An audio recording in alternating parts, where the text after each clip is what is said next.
Janata garage అనే cinema film Nagar లో, అంటే జనతా గ్యారేజ్ అనే సినిమా జరుగుతున్నప్పుడు ఫిలిం నగర్ లో వాళ్ళ ఒక పలానా ప్లేస్ లో టీం అందరూ కలిసి అక్కడ ఒక గ్యాదరింగ్ నడుస్తుంది, టీమ్ గ్యాదరింగ్. అది నా ఫ్రెండ్ ప్లేస్, అది నా ఫ్రెండ్ రెస్టారెంట్.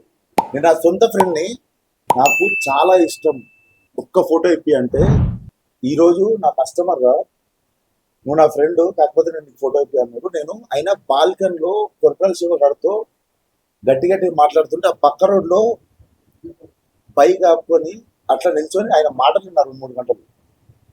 ఆయన నాకు ఎంత ఇష్టం అంటే, ఆయన ఆయన ఇన్స్పిరేషన్ కింద తీసుకుంటా. అండ్ ఆయన నన్ను చూసి గర్వపడేలాగా నేను ఎదగాలంటే విశ్వక్సేన్ కి పేరు రావాలని ఆయన అనుకుంటాడు. నేను చెప్తా ఆయన మెంటాలిటీ ఎట్లుంటుంది అంటే, విశ్వక్సేన్ లాగా ఎదగాలనుకుంటాడు, కానీ విశ్వక్సేన్ నాలాగా యాక్టింగ్ చేయాలని ఆయన అనుకోడు. సో నేను కూడా అది నేను లీగ్ లోకి వెళ్తారని అడిగాను కానీ ఆయనలా మీరు తయారవుతారు. లీగ్ లోకి వెళ్తే ఆబ్వియస్ దానికి వచ్చిన ఇండస్ట్రీ.